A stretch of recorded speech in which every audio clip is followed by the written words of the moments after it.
हरे कृष्णा। ओम नमो भगवते वासुदेवाय।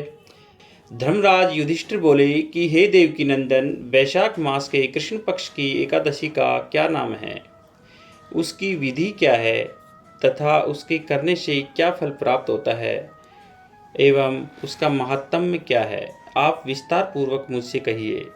मैं आपको प्रणाम करता हूँ।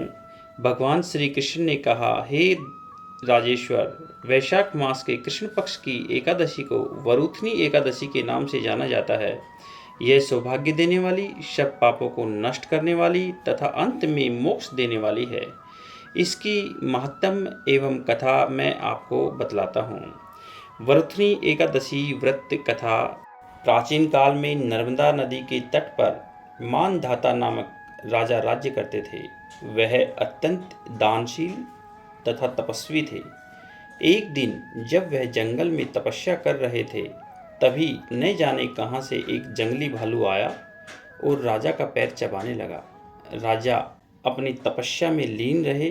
कुछ देर बाद पैर चबाते चबाते भालू राजा को घसीटकर पास के जंगल में ले गया। राजा बहुत घबराया, मगर अपने धर्म के अनुकूल उसने क्रोध और हिंसा न करके भगवान विष्णु से प्रार्थना की। करुण भाव से भगवान विष्णु को पुकारा। उसकी पुकार सुनकर भगवान श्री हरि विष्णु प्रकट हुए और उन्होंने चक्र से भालू को मार डाला। राजा का पैर भालू पहले ही खा चुका था। इससे राजा बहुत ही शोकाकुल हुए। उन्हें दुखी देखकर भगवान विष्णु बोले, हे वत्स, शोक मत करो। तुम मथुरा जाओ और वरुथनी एकादशी का व्रत रखकर मेरी वराह अवतार की पूजा करो।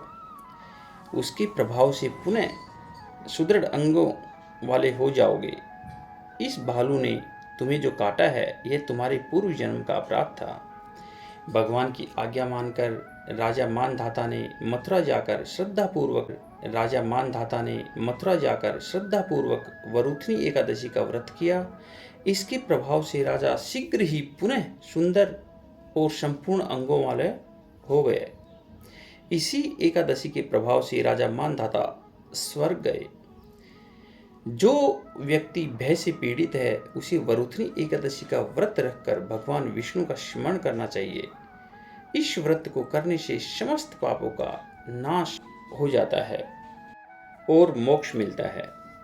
इस व्रत को यदि कोई अभागिनी स्त्री करे तो उसको सौभाग्य मिलता है। इसी वरुथनी एकादशी के प्रभाव से राजा मानधाता स्वर्ग को गए। वरुथनी एकादशी का फल 10,000 वर्ष तक तप करने के बराबर होता है। कुरुक्षेत्र में सूर्य ग्रहण के समय एक मन स्वर्ण दान करने से जो फल प्राप्त होता है, वही फल वरुथनी एकादशी के व्रत करने से मिलता है। वरुथनी एकादशी के व्रत को करने से मनुष्य इस लोक में सुख भोग कर परलोक में स्वर्ग को प्राप्त होता है। शास्त्रों में कहा गया है कि हाथी का दान घोड़े के दान से श्रेष्ठ है।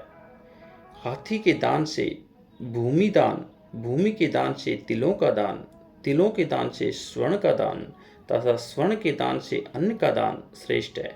अन्न दान करने के बराबर कोई दान नहीं है।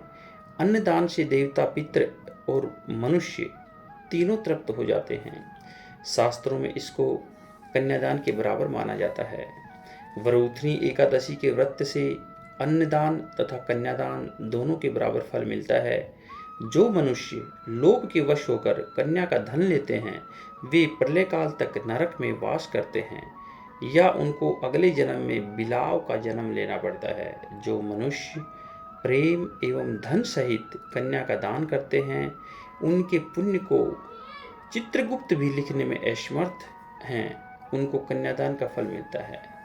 जय श्री कृष्ण, जय श्री राम। इस बार वरुथनी एकादशी 16 अप्रैल की है, जिसका पारण 17 अप्रैल सुबह 5:54 से 10:12 तक का है। वरुथनी एकादशी व्रत करने वाले भक्त को दिन भर अन्न का त्याग करना चाहिए। जो लोग दिन भर भूखे नहीं रह पाते हैं, वे फल का आहार कर सकते हैं। एकादशी के दिन श्री हरि को पंचामृत, दूध, दही, घी, शक्कर और शहद मिलाकर स्नान कराएं। ओम नमो भगवते वासुदेव।